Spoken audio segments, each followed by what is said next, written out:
बच्चों, आज हम एक नया टॉपिक स्टार्ट करने जा रहे हैं जिसका नाम है magnetic effect of electric current. Magnetic effect of electric current में सबसे पहले हम एक साइंटिस्ट के बारे में पढ़ेंगे जिसका नाम है ऑस्टर।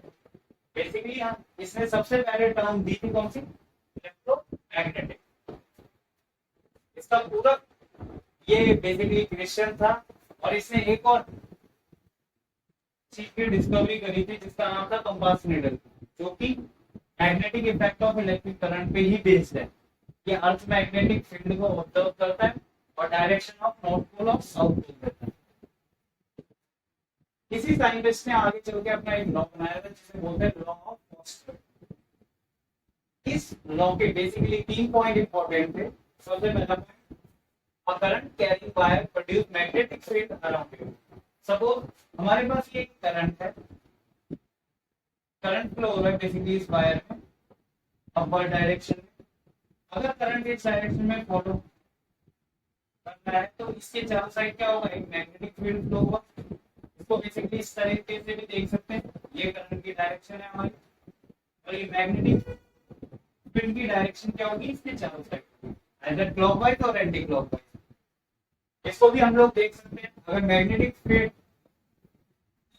इलेक्ट्रिक करंट ऊपर फ्लो कर रहा है तो मैग्नेटिक फील्ड क्या होगी इसके चारों साइड इस तरीके से होगी। आगे चल के हम राइट हैंड थंब रूल बताएंगे जिसके अकॉर्डिंग बताएंगे। हम हमारा रिप्रेजेंट कर रहा है डायरेक्शन ऑफ करंट को और जो कर्लिंग फिंगर है वो हमारे रिप्रेजेंट करती है किसको, मैग्नेटिक फील्ड को। अभी इसे डिटेल में देखेंगे थोड़ा। सेकंड पॉइंट इसका क्या होता है, if the direction of current is reverse then the direction of produced magnetic field is reverse। Suppose हम कर लेते हैं इसके जो इलेक्ट्रिक करंट फ्लो हो रहा है इस वायर में उसकी डायरेक्शन क्या है, downward.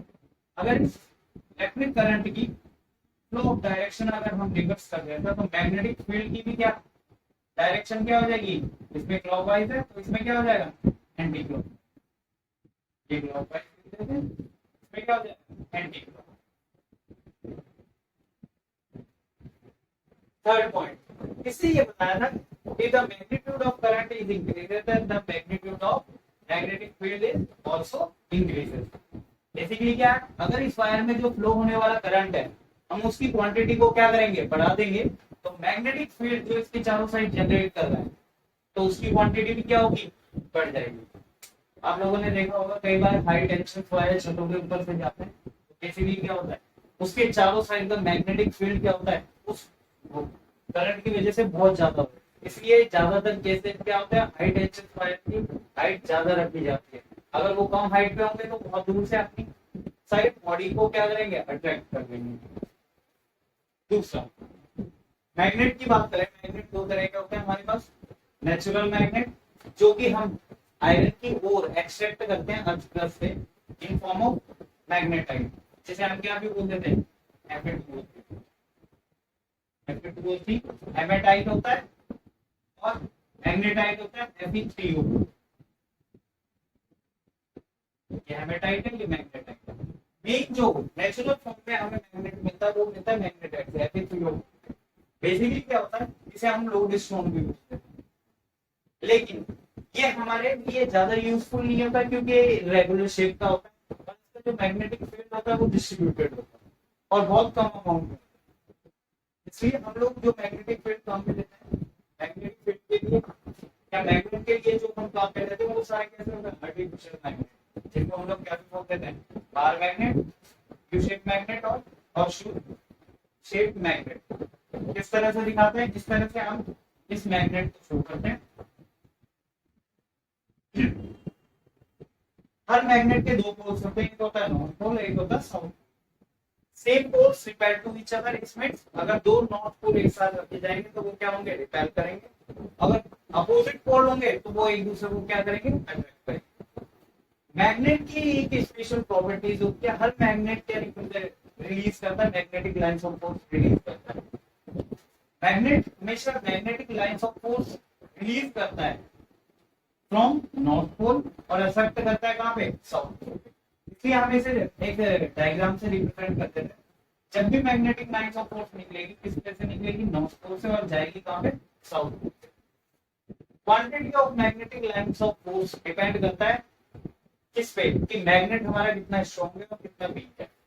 Magnetic lines of force हमेशा क्या करती है, हम बोल सकते हैं कभी इधर से नीचे जनरेट होंगे और इधर खत्म होंगे।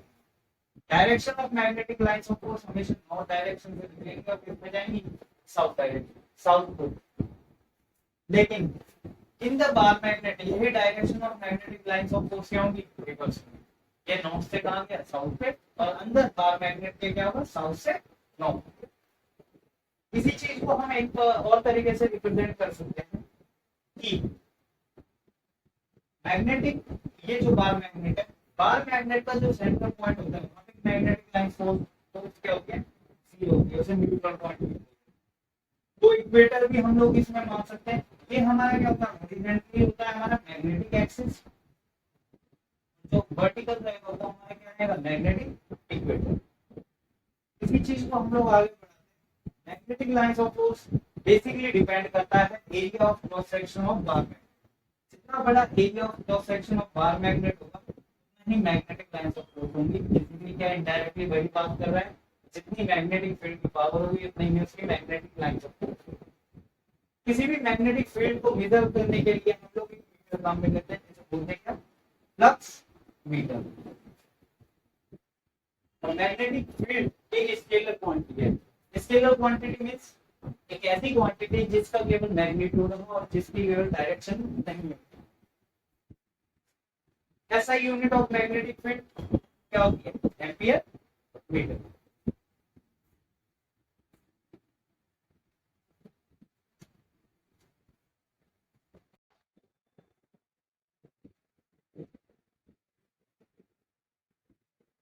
हम लोग देखेंगे राइट हैंड सम।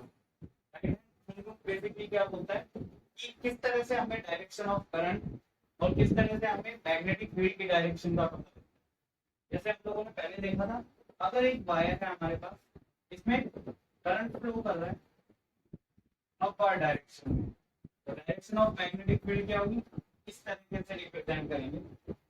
ये डायरेक्शन ऑफ करंट बताएगा हमें थंब, और कर्लिंग फिंगर हमें क्या बताएगा, डायरेक्शन ऑफ मैग्नेटिक फील्ड बताएगा। इस चीज को देखो दूसरे तरीके से समझते हैं। सबसे पहले हम किसी एरो को लेते हैं, जैसे बोलते हैं उसके दो पॉइंट होते हैं, फ्रंट पार्ट, एक होता है इसका बैक पार्ट। फ्रंट पार्ट का अगर हम इस तरह का पोर्शन लेते हैं जिसे हम किससे शो करेंगे, डॉट से शो करेंगे, और इसका बैकवर्ड पॉइंट जिसे हम किससे शो करेंगे, क्रॉस से शो करेंगे। अब देखो किस तरीके से हमें वायर में करंट का फ्लो का पता लगता है। इसको बिल्कुल इस तरीके से याद रखना है। अगर वायर हमारी साइड मूव कर रहा है टुवर्ड्स द ऑब्जर्वर है, तो ये देखना है कि वो किससे रिप्रेजेंट करा जाएगा, डॉट से। डॉट से रिप्रेजेंट करा जाएगा और इसके डायरेक्शन ऑफ मैग्नेटिक फील्ड क्या होगी, इस तरीके से। देखो ये डॉट है, ये डॉट है, ये थंब हमें रिप्रेजेंट करेगा डायरेक्शन ऑफ करंट को, और ये रिप्रेजेंट करेगा कर्लिंग फिंगर हमें किसकी, मैग्नेटिक फील्ड की डायरेक्शन। यानी अगर नॉर्थ पोल हमें नजर आता है सामने से, तो डायरेक्शन ऑफ मैग्नेटिक फील्ड क्या होगी, एंटी क्लॉकवाइज, इस तरीके से। यानी हमेशा नॉर्थ पोल किसको रिप्रेजेंट करेगा, नॉर्थ को रिप्रेजेंट करेगा, और डायरेक्शन ऑफ मैग्नेटिक फील्ड क्या होगी, एंटी क्लॉकवाइज। इसे हम ये भी लिख सकते हैं, ये हम लोग पॉजिटिव ग्रुप शो करता है कौन, नॉर्थ पोल, और डायरेक्शन ऑफ करंट बोल सकते हैं जब वायर में करंट कहां जा रहा होगा, वर्टिकली अपवर्ड डायरेक्शन में जा रहा होगा। इसका जस्ट अपोजिट उल्टा लेते हैं हम। अगर एक वायर है उसमें करंट फ्लो हो रहा है इस डायरेक्शन में, वर्टिकली डाउनवर्ड डायरेक्शन में फ्लो हो रहा है, तो मैग्नेटिक फील्ड की डायरेक्शन क्या होगी, इससे याद रखेंगे, साउथ से। ये इनवर्ट शो कर रहा है, इसलिए हमने इसे क्या रिप्रेजेंट करा है, क्रॉस से रिप्रेजेंट करा है। इनवर्ट डायरेक्शन में डायरेक्शन ऑफ मैग्नेटिक फील्ड क्या होगी, क्लॉकवाइज डायरेक्शन में। और ये भी रिप्रेजेंट करेगा हमें क्या, साउथ पोल, साउथ वेस्ट पोल भी बोल सकते हैं, और रिप्रेजेंट करेंगे हम किससे, नेगेटिव फील्ड।